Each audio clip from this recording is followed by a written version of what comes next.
Hello student, स्वागत है आपका अभिजन स्टडी पॉइंट में। मैं अभिषेक जहांगीर, आपका मैथ टीचर, आपका स्वागत करता हूं। तो बेटा, जैसा कि आपको पता है कि हमारा क्या चल रहा है, बेसिक मैथमेटिक्स चल रहा है। ठीक है, बेसिक मैथमेटिक्स हमारा चल रहा है, जिसमें मैंने टॉपिक कौन सा लिया था आपके लिए, संख्याएं, नंबर्स मैंने टॉपिक लिया था। ठीक है, जिसका पार्ट नंबर 1 हम देख चुके हैं अपनी पिछली क्लास में। आज हम लेकर आए हैं आपके लिए पार्ट नंबर 2। ठीक है, तो इससे पहले मैं पार्ट नंबर 2 स्टार्ट करूं, उससे पहले मैं आपको एक बात बता देता हूं कि जिन स्टूडेंट ने, जिन बच्चों ने मेरा पिछला वीडियो नहीं देखा है, पिछली क्लास की बात नहीं कर रहा, मैं पार्ट नंबर 1 की बात नहीं कर रहा, पार्ट नंबर 1 और आज के पार्ट नंबर 2 से पहले मैंने एक वीडियो डाला है। उस वीडियो को आप देखें। अगर किसी बच्चे ने उस वीडियो को नहीं देखा है, मैं बता देता हूँ उस वीडियो में मैंने क्या बताया है कि एक विद्यालय है, विद्यालय प्लस कोचिंग। ठीक है, स्कूल प्लस कोचिंग है, जिसका स्कूल का नाम है श्री विनायक आदर्श सीनियर सेकेंडरी स्कूल, तथा कोचिंग का नाम है यूनिक वे क्लासेज। ठीक है, ये काफी पुरानी स्कूल है। ठीक है, कई साल से ये चल रही है और राजस्थान सरकार द्वारा मान्यता प्राप्त है। ठीक है, अब ये क्या आपको नया देगा, क्या इसमें सुविधाएं हैं, वो सब मैंने आपको वीडियो में बताई है। 8-9 मिनट का एक वीडियो है, उस वीडियो को आप जरूर देखें, वीडियो को लाइक करें, शेयर करें।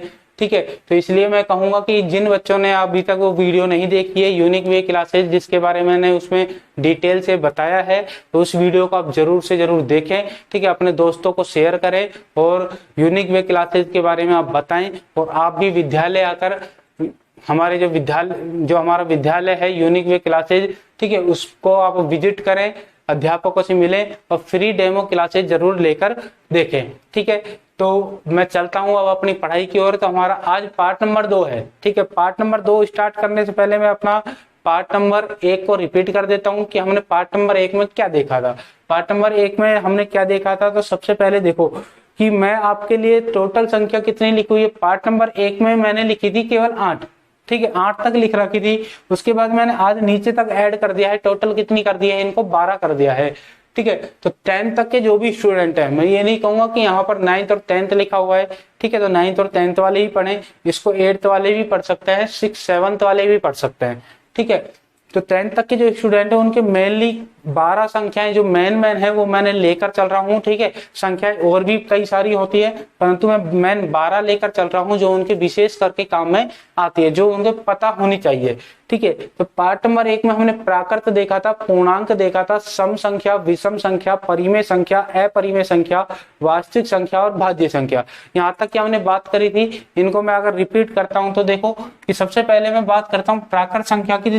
1 से लेकर अनंत तक की जितनी संख्या होती थी वो सभी कौन सी संख्या थी, प्राकृत संख्या थी।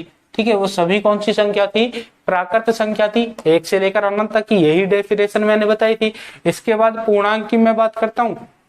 पूर्णांक में मैंने बताया था कि सभी ऋणात्मक, ठीक है, सभी धनात्मक और शून्य, सभी ऋणात्मक, सभी धनात्मक और शून्य। तो सभी ऋणात्मक इधर हो जाएंगी जीरो के लेफ्ट साइड, सभी धनात्मक हो जाएंगी जीरो के राइट साइड, और जीरो शून्य। ठीक है, ये सभी संख्याएं कौन सी संख्या कहलाती हैं, पूर्णांक संख्या कहलाती है। कौन सी संख्या हो गई है, पूर्णांक संख्या हो गई।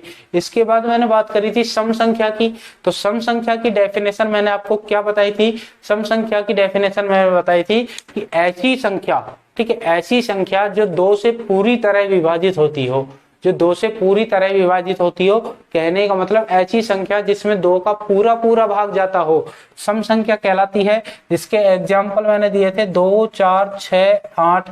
ठीक है, ये थी हमारी कौन सी संख्या, सम संख्या थी।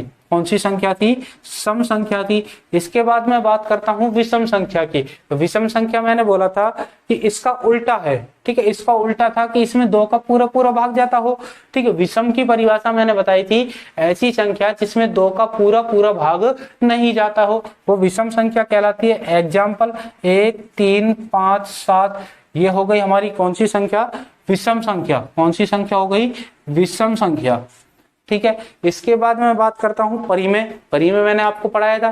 परिमेय में मैंने आपको क्या बताया था, परिमेय की परिभाषा मैंने बताई थी कि P/Q के रूप की जो संख्या होती है, ठीक है, P/Q के रूप की संख्या कौन सी संख्या कहलाती है, परिमेय संख्या कहलाती है। कौन सी संख्या कहलाती है, परिमेय संख्या कहलाती है। परंतु मैंने इसमें बताया था कि ये P और जो Q है ये क्या है, पूर्णांक है, ये क्या है, पूर्णांक है। ठीक है, पूर्णांक जो हमने पढ़े थे। ठीक है, पी और क्यू क्या है, पूर्णांक है। परंतु इसमें एक कंडीशन लग रही थी कि Q does not equal to होना चाहिए किसके, जीरो के, मतलब क्यू की वैल्यू जीरो नहीं होनी चाहिए। ठीक है, क्यों नहीं होनी चाहिए मैंने आपको बताया था। इसके बाद हम चलते हैं अपरिमेय संख्या पर। अपरिमेय संख्या का मैंने बताया था कि वर्गमूल के अंदर कोई संख्या होती है।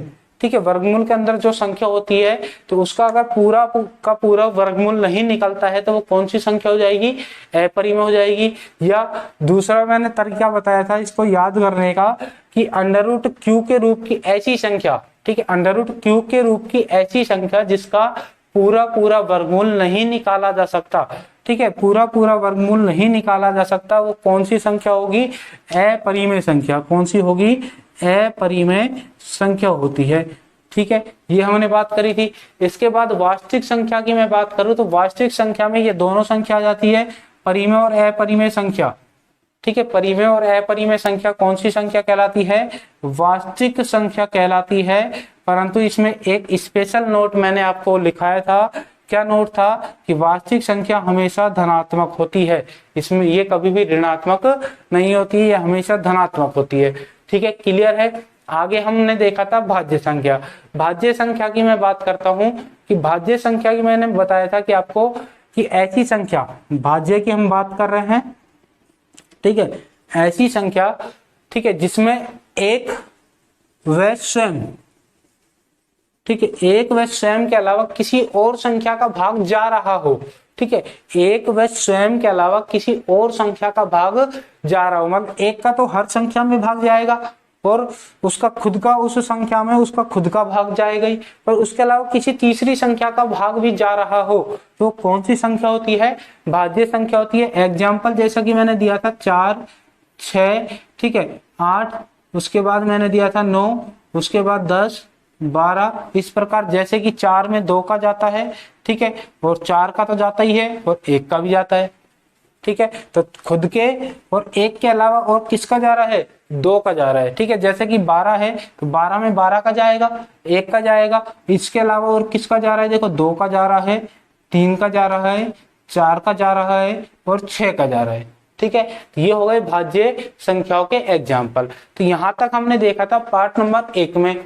अब हम बात करते हैं पार्ट नंबर 2 को, आगे कंटिन्यू करते हैं। तो पार्ट नंबर 2 में हम लेकर चलेंगे हमारी कौन से नंबर की संख्या है, 9वें नंबर की हमारी संख्या है अभाज्य संख्या।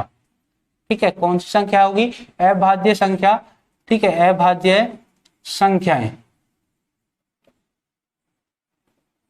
प्राइम नंबर्स, अभाज्य संख्याएं प्राइम नंबर्स। ठीक है, भाज्य की परिभाषा मैंने अभी आपको रिपीट करी थी। भाज्य की और अभाज्य की उल्टी है, अपोजिट होती है। ठीक है, अभाज्य की परिभाषा क्या होगी, मैं लिख देता हूं, ऐसी संख्या जिसमें एक व स्वयं के अलावा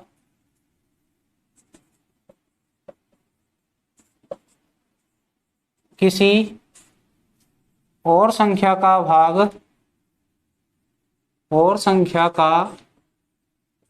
भाग न जाता हो। ठीक है, कौन सी संख्या कहलाती है, अभाज्य संख्या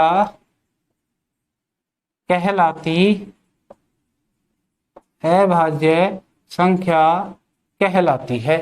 ठीक है, अभाज्य संख्या कहलाती है। ठीक है, अभाज्य की परिभाषा क्या होगी कि ऐसी संख्या जिसमें एक और स्वयं मतलब खुद के अलावा किसी और संख्या का भाग नहीं जाता हो, और अगर जा रहा है तो वो कौन सी संख्या हो जाएगी, भाज्य हो जाएगी, और किसी और संख्या का भाग नहीं जा रहा है तो वो कौन सी हो जाएगी, अभाज्य संख्या हो जाएगी। जैसे कि मैं इसके एग्जाम्पल की बात करता हूं कि 3 में 1 का भाग जाता है और खुद का 3 का भाग जाता है, परंतु इसके अलावा किसी और का भाग जाता है, नहीं जाता। जैसे कि 5 है, 7 है, ठीक है, इसके अलावा 11 है, 13 है, तो ये वाली संख्या है। ठीक है, जैसे 11 है तो 11 में 11 का जाएगा, 1 का जाएगा, किसी और का जा रहा है, नहीं जा रहा। 13 में 13 का जाता है, 1 का तो जाएगा ही, परंतु इसके अलावा किसी और का जा रहा है, किसी और संख्या का भाग जा रहा है, नहीं जा रहा। तो ये कौन सी संख्या होगी? अभाज्य संख्या होगी। अब यहाँ पर देखो, आपको एक चीज दिखाई दे रही होगी, क्या कि आपने नोट करा होगा, क्या नोट करा होगा कि मैंने भाज्य की बात की, ठीक है, और मैंने अभाज्य की बात की। जब मैंने भाज्य के एग्जाम्पल लिए, भाज्य के एग्जाम्पल मैंने लिए, तो क्या एग्जाम्पल लिए थे मैंने? देखो 4 लिया था, ठीक है, 4 लिया, उसके बाद मैंने लिया था 4 लिया था, उसके बाद 6 लिया, 8 लिया, फिर मैंने 9 लिया, फिर मैंने 12 लिया, ठीक है, 10 लिया था और 12 लिया था, ठीक है। अभाज्य मैंने एग्जाम्पल में देखो यहाँ पर हम 2 भी ले सकते हैं, ठीक है, तो इसमें एग्जाम्पल में मैंने लिया है 2, 3, 5, 7, 11, 13, ठीक है। आपने क्या नोट करा होगा कि ना तो इसमें 1 को लिया और ना ही इसमें 1 को लिया, 1 को तो लिया ही नहीं, ना इसमें लिया ना इसमें लिया, ठीक है। तो वो हमें स्पेशल नोट में एक लिखना है, एक बात लिखनी है कि एक न तो भाज्य संख्या होती है और न ही क्या होती है, अभाज्य संख्या होती है। हम स्पेशल नोट में एक बात लिखेंगे कि एक न तो भाज्य संख्या है, न तो भाज्य संख्या है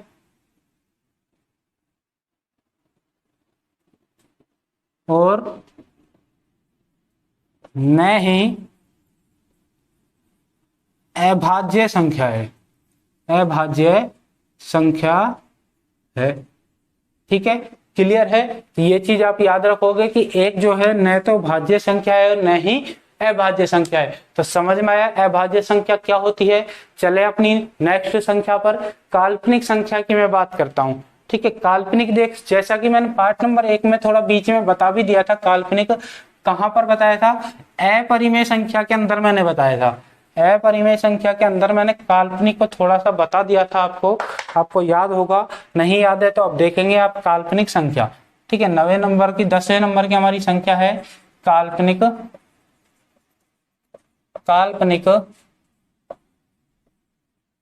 संख्याएं, काल्पनिक संख्या, ठीक है, इमेजिनरी, ठीक है, नंबर्स,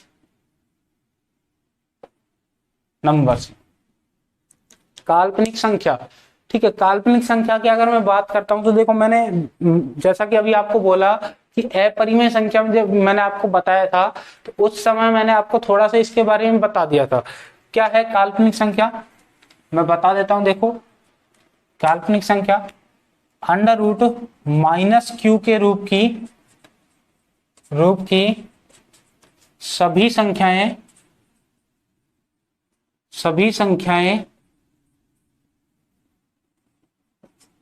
काल्पनिक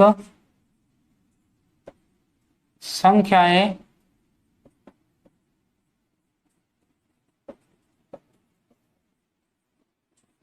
कहलाती है, ठीक है। अंडर रूट माइनस क्यू के रूप की सभी संख्याएं कौन सी संख्या कहलाती है? काल्पनिक संख्याएं कहलाती है। कैसे? जैसे कि मान लो कोई वर्गमूल के अंदर कोई भी संख्या आ जाती है हमारे पास, वर्गमूल के अंदर हमारे पास आ गई जैसे -2, ठीक है। अगर ये माइनस का चिन्ह नहीं आता है तो ये कौन सी संख्या होगी? अपरिमेय संख्या होगी। क्यों? क्योंकि इसका पूरा वर्गमूल नहीं निकाला जा सकता, ठीक है। मैंने बात करी कि अंडर रूट 4, ठीक है, अगर इसमें माइनस, ये माइनस लगाया, ठीक है, अगर इसमें माइनस नहीं आता है ये कौन सी संख्या होगी? ये होगी परिमेय संख्या, क्योंकि इसका पूरा वर्गमूल निकाला जा सकता है, ठीक है। ये अपरिमेय, ये परिमेय, ठीक है। परंतु अगर इनके अंदर लग गया माइनस, ये कौन सी संख्या हो जाएगी? काल्पनिक संख्या, ठीक है। अंडर रूट के अंदर, वर्गमूल के अंदर कोई भी ऋणात्मक संख्या आने पर वो कैसी संख्या हो जाती है? काल्पनिक संख्या हो जाती है। तो यही इसके क्या हो जाएंगे? एग्जाम्पल हो जाएंगे कि रूट -2, रूट -4, रूट -25, ठीक है। आप कुछ भी एग्जाम्पल आप ले सकते हो, ठीक है। वर्गमूल के अंदर ऋणात्मक संख्या आने पर वो कैसी संख्या हो जाती है? काल्पनिक संख्या हो जाती है, कि काल्पनिक संख्या कहलाती है। तो आपको क्लियर है काल्पनिक संख्या क्या होती है? क्लियर है? तो चलते हैं हम अपनी नेक्स्ट धनात्मक संख्या पर, ठीक है। धनात्मक और ऋणात्मक में जैसा कि मैं आपको दोनों को एक साथ बताने वाला हूं, 11 नंबर पर है हमारा धनात्मक संख्या, धनात्मक संख्याएं, ठीक है। और 12 नंबर पर हमारा है ऋणात्मक संख्याएं, ऋणात्मक संख्याएं, ठीक है। इसको हम इंग्लिश में बोलेंगे पॉजिटिव नंबर्स, ठीक है। इसको हम बोलेंगे नेगेटिव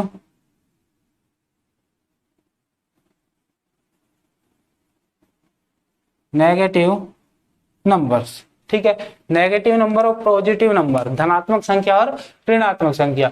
धनात्मक पॉजिटिव, इसका मतलब आप सभी को पता है क्या होती है, प्लस वाली जितनी भी संख्या होती है वो क्या होती है, धनात्मक, ठीक है। धनात्मक होती है प्लस वाली जितनी भी संख्या है, और ऋणात्मक ये माइनस वाली जितनी भी संख्या होती है ऋणात्मक होती है। जैसे कि मैं एग्जाम्पल दोनों के लिख देता हूं। एग्जाम्पल लिखा मैंने 1 2 3 4, ठीक है। इसमें लिख देते हैं -1 -2 -3 -4। ये सभी क्या है, धनात्मक और ऋणात्मक, ठीक है। तो इनकी परिभाषा आपको लिखाने की जरूरत नहीं है, ये आपको वैसे ही सिंपल तरीके से याद होंगी। क्या कि प्लस वाली जितनी भी संख्याएं हैं, ठीक है, जिन संख्याओं के आगे प्लस का चिन्ह होता है वो सभी संख्या धनात्मक संख्या होगी। जिन संख्याओं के आगे माइनस का चिन्ह होगा, ठीक है, ऋणात्मक चिन्ह होगा, वो कौन सी संख्या होती है, ऋणात्मक संख्या कहलाती है, ठीक है, ऋणात्मक संख्या कहलाती है। अब एक मेन चीज है कि यहाँ पर इसमें भी जीरो नहीं लिया और इसमें भी जीरो नहीं लिया, तो उसको हमें एक नोट में लिखना है। नोट में हम क्या लिखेंगे, नोट में हम लिखेंगे कि जो जीरो है वो न तो धनात्मक संख्या है और न ही ऋणात्मक संख्या है, ठीक है। न तो धनात्मक संख्या है और न ही ऋणात्मक संख्या है, ठीक है। क्लियर है। तो आज हमने क्या देखा है, इनको रिपीट किया है। अभाज्य संख्या पढ़ा है, काल्पनिक संख्या पढ़ा है, धनात्मक पढ़ा है और ऋणात्मक पढ़ा है। तो हमारा जो टोटल 12 हमारी जो संख्याएं थी वो हमने कंप्लीट की है, इनकी डेफिनेशन देखी है, इनके एग्जाम्पल देखे, ठीक है। जैसे कि अब मैं आपसे कुछ भी पूछ सकता हूँ कि आपको मैंने कोई क्वेश्चन दे दिया कि, ठीक है, मान लो कोई भी मैंने आपको संख्या दी, जैसे कि मैंने आपसे बोल दिया कि ये बताइए कि √36, ठीक है, ये परिमेय संख्या है, ये अपरिमेय संख्या है, ठीक है। मैंने ऑप्शन दे दिया आपको, परिमेय, अपरिमेय, काल्पनिक या प्राकृत, ठीक है। परिमेय, अपरिमेय, काल्पनिक या प्राकृत हम नहीं बोलेंगे, फिर 2 आंसर हो जाएंगे, ठीक है। जैसे कि तो हम बोल लेते हैं कि इसको अभाज्य, ठीक है, अभाज्य हमने बोला। तो अब बताइए आप क्या निकलेगा। जैसे कि सबसे पहले तो हम देखेंगे कि √36 का पूरा वर्गमूल निकाला जा सकता है, 6 निकाला जा सकता है। इसके बाद अब ये देखो, ये परिमेय है, ये अपरिमेय, ये है परिमेय। तो हमारे ऑप्शन के कौन कौन से थे, परिमेय था, अपरिमेय था। तो परिमेय तो हमारा हो रहा है, अपरिमेय नहीं होगा। उसके बाद काल्पनिक नहीं होगा। उसके बाद अभाज्य, अभाज्य की परिभाषा जिसमें एक और स्वयं के अलावा किसी और संख्या का भाग नहीं जाता हो, तो इसमें तो जा रहा है 2 और 3 का, तो ये भाज्य संख्या होगी, अभाज्य संख्या नहीं होगी। तो हमारा ऑप्शन क्या आएगा, केवल परिमेय संख्या का आएगा, ठीक है। तो इस प्रकार कोई भी संख्या आपको दे दी जाए, ठीक है, और आपसे पूछ लिया जाए कि ये कौन कौन सी संख्या होगी, ठीक है, कौन कौन सी भी में का मतलब कैसे, जैसे कि कौन कौन सी का मतलब, जैसे कि आप यहाँ पर देखेंगे कि मैं यही एग्जाम्पल आप अभी लेता हूं, यही एग्जाम्पल जैसे कि मैंने लिया कि √36, ठीक है। मैंने क्या एग्जाम्पल लिया है, एग्जाम्पल √36 कौन सी संख्या है, ठीक है, कौन सी संख्या है। और ये कई सारी संख्या हो सकती है। सबसे पहले तो जैसे कि हम √36 को अगर हम सोल्व करते हैं तो इसका पूरा का पूरा वर्गमूल निकाला जा सकता है। कितना निकलेगा, 6, ठीक है। कितना निकला, 6 निकला। अब देखो 6 प्राकृत संख्या होती है, क्योंकि 1 से लेकर अनंत तक की सभी संख्या प्राकृत संख्या होती है, प्राकृत संख्या होती है। इसके बाद पूर्णांक संख्या भी होती है, ठीक है, पूर्णांक संख्या भी होगी ये, ठीक है। इसके बाद इसमें 2 का पूरा भाग जा रहा है, तो ये कौन सी संख्या होगी, सम संख्या भी होगी, ठीक है। इसके बाद ये परिमेय संख्या भी होगी, कौन सी संख्या होगी, ये परिमेय संख्या होगी परिमेय संख्या, ठीक है, क्योंकि इसको P बटा Q के रूप में हम बना सकते हैं नीचे एक लगाकर।